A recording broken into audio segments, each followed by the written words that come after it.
Stop what you're doing and pay attention to the Astros because they're playing some very good ball. Another win on Saturday. That's 5 in a row now. Let's go to the first inning, trailing already 1-0 to the Cards. Chris Johnson says, take that, pow. Drives that, would be a grand slam, throws up then at 4-1. That's really all Bud Norris would really need. Now 2-1 on the year. The Astros win this one 8-2.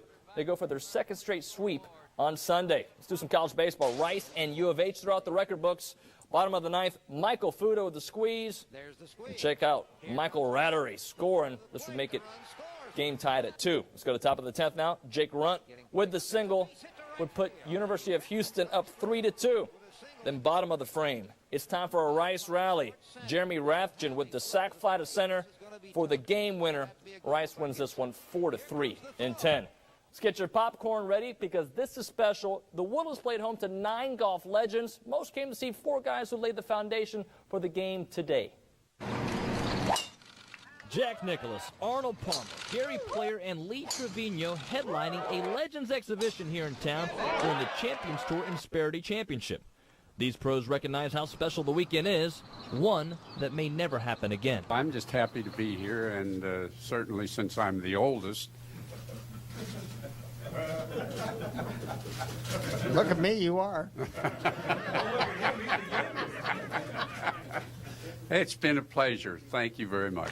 They all have some special memories of Houston, especially Trevino, who won his first pro event ever in Sharpstown. I was lucky enough to win. I said, but the traffic is unbelievable there. And they said, what do you mean? I said, hell, I had a flat tire. I said, I got out and changed it, and I only lost 3 spots. Tiger Woods is trying to catch Jack's 18 majors. He's got 14, but has lost some steam. They still believe in him, though. His whole life has been built around breaking my record, and I still think that his chances are very good of it, and probably will. But if I said anything else, I'd be, you guys would write headlines. Beyond the exhibition, there was still round 2 of the Insperity Championship. Mike Goods with a late charge. He finished at 8 under. A stroke behind the co-leaders. First Tom Lehman, who led most of the day. Fred Funk, the other leader, taps this one in at 16. They both finished at 9 under as your leaders.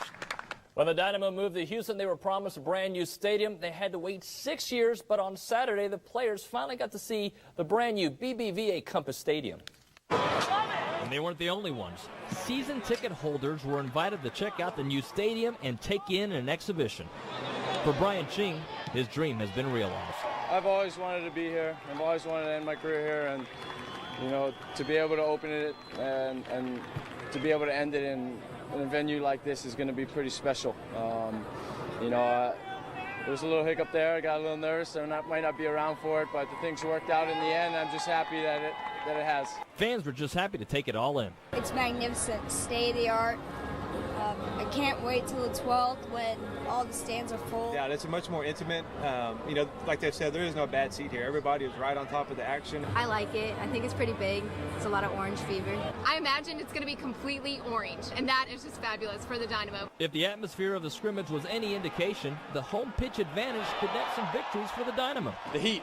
It's early May, and it's already hot, so I think that when teams come here, they're going to be in for a rude awakening with the heat, and it's going to be a loud environment, a rowdy environment, and the fans are going to just make it that much better. The Dynamo play their first game in BBVA Compass Stadium next Saturday against DC United. Arian Foster wasn't drafted in the NFL, but he's doing pretty well for himself, though. This offseason, he signed a 5-year, $43 million contract, and today he held his inaugural football pro camp at Pearland High School. The one-time undrafted free agent did offer his thoughts on last week's NFL draft. Well, kind of, I guess. I don't really watch the draft too much, man. It's a crapshoot. You never know what you're gonna get, and plus, when they bring somebody in, that means somebody has to go, and that's always tough seeing teammates that you play with for a year, a couple of years that go. NBA playoffs now in the Eastern Conference. The Pacers take a 3-1 lead over Orlando with a victory on Saturday. Let's go to the West now. Clippers and Grizzlies. Clips led by 6 with 86-80 with 17 seconds to go, and Rudy Gay just goes booyah. Haven't used that term since the 80s, but he was hitting shots left and right. Clippers win this one 87-86. They lead the series 2-1.